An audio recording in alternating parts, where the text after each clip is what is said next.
Halo semua, kembali lagi di KVFA Institute. Kali ini kita akan membahas masih tentang wacana discourse, dan kali ini kita melihat atau akan mendiskusikan terkait dengan wacana dan masyarakat.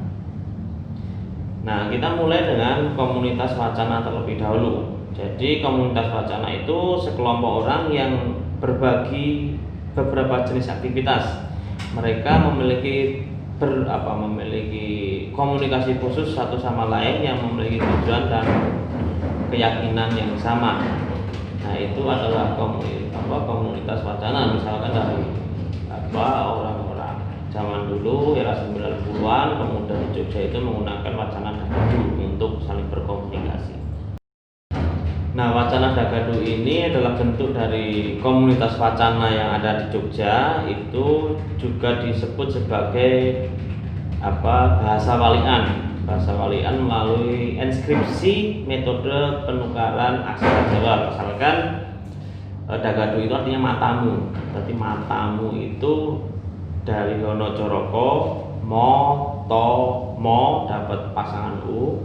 Kemudian karena penukaran inskripsi, mo itu ditukar dengan do, to itu ditukar dengan go, mo lagi itu ditukar dengan do lagi. Tapi karena dapat imbuhan vokal u atau suku menjadi gu. Jadi itu dagadu itu saat era 90-an itu sangat populer sekali terkait dengan menjadi komunitas wacana komunitas lah, dan saat ini menjadi brand pakaian yang cukup populer di Yogyakarta. Lalu bahasa sebagai praktik sosial dan kedaerahan. Nah, ini maksudnya wacana sangat dipengaruhi faktor sosial dan kedaerahan saat kita bicara dengan siapa, terus sampai topik pembicaraan. Jadi gini, masalah praktik sosial kedaerahan ini terkait dengan istilah pepatah, di mana di mana bumi dipijak, di situ langit dijinjing, dijunjing atau dijunjung.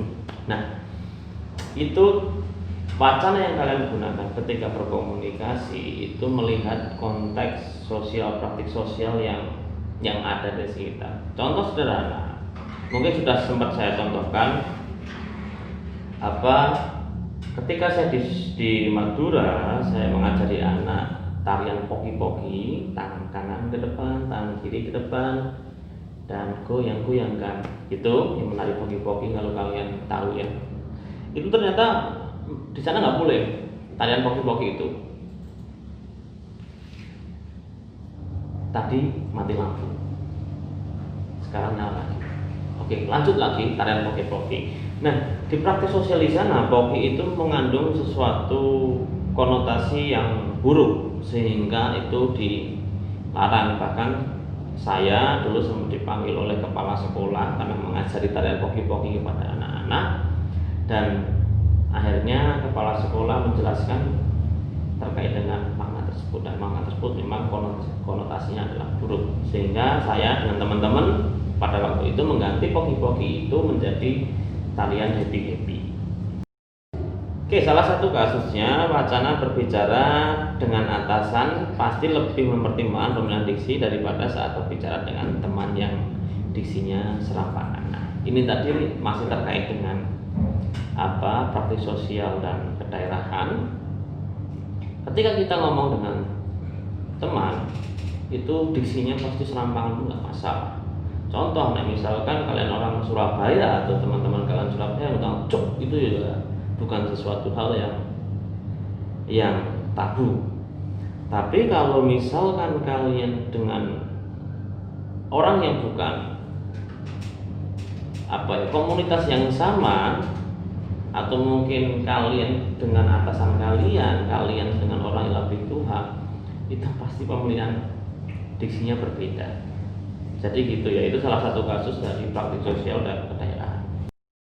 Lalu wacana gender. Nah, wacana sebagai gender ini menjadi sorotan menarik sejak adanya feminisme dari gelombang pertama sampai sekarang. Sejak Simone de Beauvoir itu populer dengan bukunya Second Sex itu, kemudian banyak diaju, terus kemudian banyak sekali pergerakan perempuan memperjuangkan hak perempuan. Nah, itu menjadi sebuah sebuah hal yang dikaji dalam analisis wacana ini. Tapi itu masuk pembagian wacana kritis ya, wacana kritis.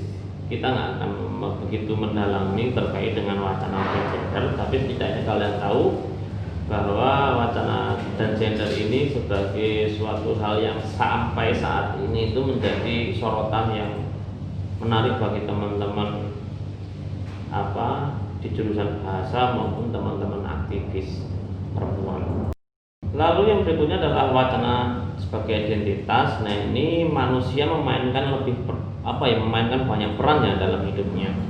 Dalam mengambil peran, wacana tersebut mengikuti peran yang dijalankan. Misalkan kalian sama contohnya seperti tadi, wacana sebagai praktik sosial dan kedaerahan, wacana sebagai identitas ini akan mencerminkan identitas kalian melalui dari wacana-wacana yang dihasilkan. Misalkan seorang perempuan bisa memainkan peran sebagai wanita, anak perempuan, istri, pacar, ibu, nenek, dan sebagainya.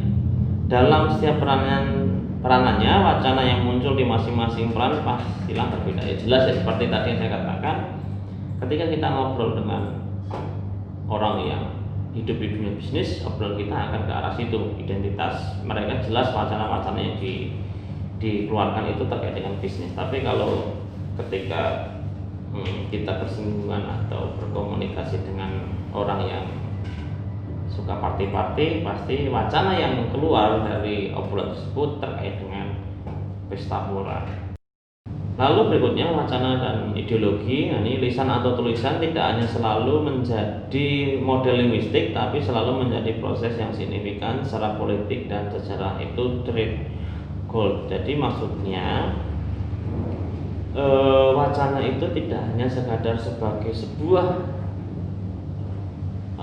model linguistik semata, tapi terikat juga dengan proses politik dan sejarah. Ini cukup panjang, ini biasanya dikaji di analisis wacana kritis ya. Cuma ini sebagai pengantar, saya nggak akan terlalu menyinggung dalam. Pastinya wacana dan ideologi ini juga banyak dikaji oleh teman-teman aktivis atau teman-teman dari bidang keilmuan sosio-humaniora, misalkan sosiologi atau antropologi. Jadi itu tadi terkait dengan wacana dan masyarakat. Ada banyak sekali pembagiannya dan banyak sekali pembahasan terkait dengan wacana gender, wacana dan ideologi, wacana dan komunitas, terus wacana sebagai praktik sosial dan kedaerahannya. Itu semua bisa bisa kalian cari lebih dalam lagi, kalian browsing terkait itu. Tapi kalau dari hal ini kalian masih ada yang bingung, bisa kalian tanyakan, kita berdiskusi di komentar. Ciao.